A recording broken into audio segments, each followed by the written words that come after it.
Excellent!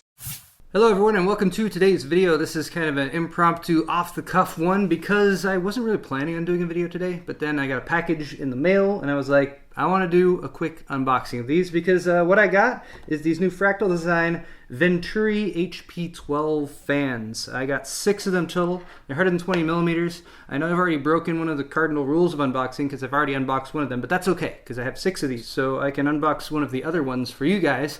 So I'll go over some of the specs of these fans, some of the specs of the other fans in this series, and why not also plug one in and do a quick hands-on test. So let's begin this unboxing in the traditional fashion by taking a closer look at the retail box. This is the Venturi HP-12 high-performance computer fan. This is a 120 millimeter version here, and Fractal has actually released 4 new fans in the Venturi series. This is the HP-12, which is high pressure, and this is a PWM fan. There's also an HF-12, which is a 120 millimeter or 12 centimeter high flow fan, which is more optimized for airflow. So get the HPs if you want to use these with a radiator, which is what I'm going to be doing. I'm going to be using these in the Arctic Panther back there. And get the HF series if you want more airflow for like intakes and exhausts on the computer that aren't going to be right up against a radiator or something else that requires high pressure. Okay, apart from that, on the back we have information about the fan, such as dimensions. I already told you it's 120 millimeter. It's got a 4-pin fan header because it is a PWM capable fan, and I do appreciate PWM fans because they can ramp themselves down. Although bear in mind, you can't ramp them down infinitely. That's why I'm using these fans in the Arctic Panther. I actually have some of the EK Vardars, the Furious Vardars, which are 3,000 RPMs, and there's nothing wrong with those fans inherently. However, they are quite loud because they're 3,000 RPM fans. I was going to hit up EK and get some replacements for those and get the lower RPM versions, but then Fractal came out with these, and I was like, well, let me give these a shot. So that's why I'm using these. So not a slight against EK in any sense. Anyway, though, it's a fluid dynamic bearing. That's another reason why I really like these fans. I am a big fan of fluid dynamic bearings. I find them to be have a long lifespan and to stay quite quiet for the most part. 3-year warranty, 150,000 hour mean time between failure, and these are 12 volt fans at 0.2 amps. So bear that in mind if you're going to try to stack a bunch of these on top of each other or something like that. On the right side over here, we have a couple different sets of performance metrics because these are PWM, so you have full speed at 1800 RPMs, or you can use the PWM function to lower their RPMs all the way down to 400 if you want the least amount of noise possible. So at 1800 RPMs, they move about 61.4 cubic feet per minute of air, and they have 2.3 millimeters of H2O static pressure, which is pretty nice at a 31.7 dB noise level. For 400 RPM rotational speed, you're at 15.4 CFM. Your static pressure goes down to 0.45, but your noise level also goes down to pretty much inaudible.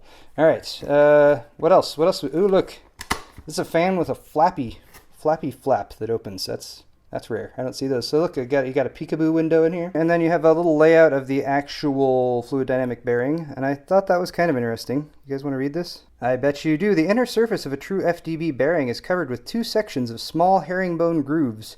When the shaft rotates, which is quite common, especially with products that Josh is behind, oil is pushed along those grooves, creating 2 pressurized oil films between the shaft and the bearing shell. This stabilizes the rotor, resulting in a longer product life. So that's kind of their fancy fluid dynamic bearing design. Also, it's got a counterpole magnet in there, so when pushing the air forwards, the blades of a fan are pushed back by an equal force. That's pretty basic physics. By adding a magnet that pulls the shaft in the opposite direction, the stress on the bearing can be reduced. This leads to more silent operation and a longer lifespan. So just to summarize this little section, according to Fractal, you need to pull the shaft in the opposite direction and then go ahead and rotate the shaft. And that leads to a nice quiet fan.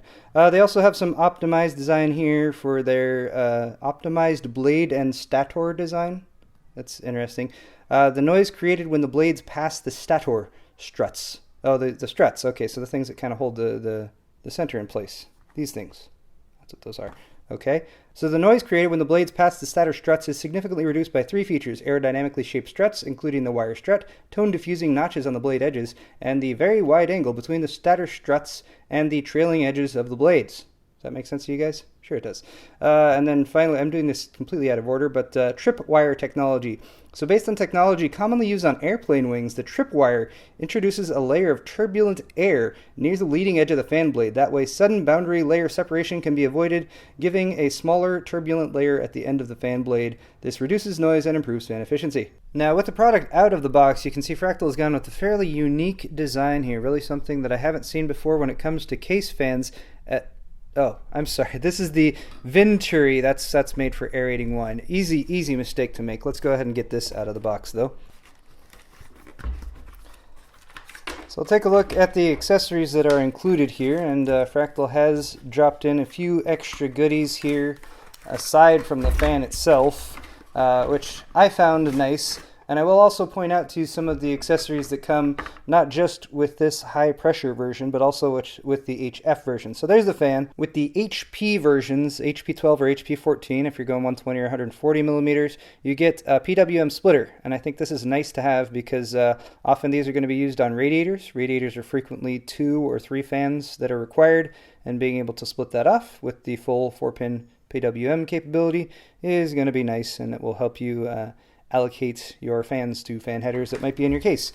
You also, of course, get mounting screws, typical black screw mounts, fan screw mounts, fan mount screws, yes.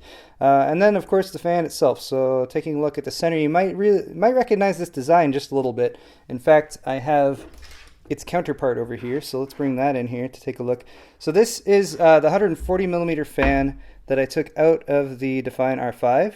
And the model on this one is actually a little bit different. This is the Dynamic GP-14.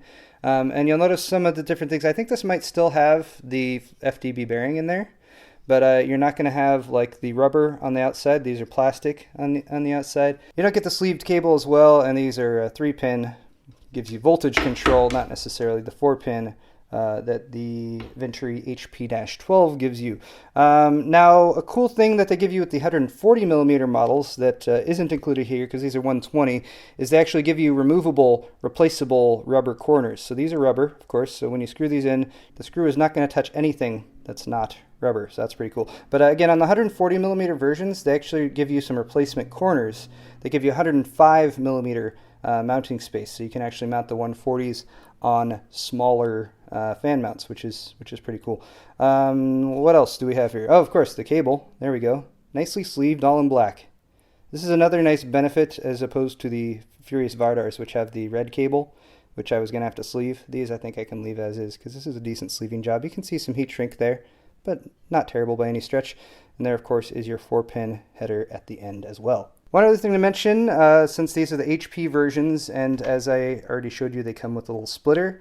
The HF versions, the HF-12 and HF-14, are not PWM controllable. They have 3-pin voltage controls. So what they include with those, to give you a bit more options for speed, is they include some resistors, some inline resistors that you can use to lower the RPMs on those too. So whether you're getting the PWM versions or no, you will still have some level of control over the actual fan speed and noise generated. And now for a quick demo. This is like completely unscientific and really just like anecdotal. Also, if I sound further away now, it's because I've actually flipped my microphone around so it's pointing forward, so when I turn these fans on, you will hopefully be able to hear them, or maybe even not hear them. I have 2 of the fans connected. I'm not using PWM. I'm using this little fan controller here, and this only does 3-pin voltage control. So I guess this is a voltage control test with the PWM fans. I have it connected to a little Molex AC adapter over there going in to control that, and I just turned it on. And the fans are spinning. I can hear nothing. All right, now voltage control still works with PWM fans. I'm going to turn both of these all the way to max. And at max, yes, this is 1800 RPMs, and they are going to make a little bit of noise. So again, this is 100% speed. This is full speed. Moving a little bit closer so you guys can hear. Maybe I'll focus too. All right, the mic right now is about like 4 inches, 3-4 inches from these fans. So that's what you guys are hearing. Not too bad, right? Again, that's 100% full speed. So I'm going to go ahead and turn it down, at least to the lowest voltage-wise that my little fan controller is able to do. I'll wait for the car to drive by. Car's still outside. Maybe you guys can hear the car more than the fans, but alright, so here's them at low speed. I can't confirm that this is 400 RPM, but I'm guessing it's about that much. This is as low as the voltage as my little fan controller would give them. And here they're just dead silent. I'll let you guys listen for a sec. Yes, I can hear nothing. I hear absolutely nothing. Okay, one last quick test, and that is to see if at the lowest voltage provided to these, since they are PWM and I'm not giving them PWM power, there we go, will they spin? Answer yes.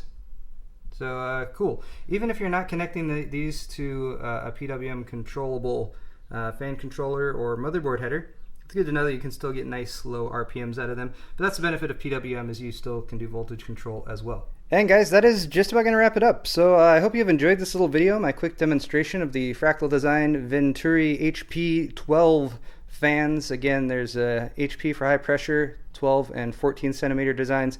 There's also the HF-12 and HF-14, which are high flow, designed for airflow. These I'm going to be installing in the Arctic Panther back there. I have some work to do on that because I'm going to need to pull all of the radiators out. Don't worry, it's not like a bad thing. I was already planning on doing that, so not a huge deal. And that video should be coming up soon. I have a couple more build videos coming too. But don't forget to subscribe to my channel. Don't forget to hit that like button. Go ahead and check out my store at store.paulshardware.net for t-shirts and that kind of stuff. And we'll see you all very, very soon in the next video.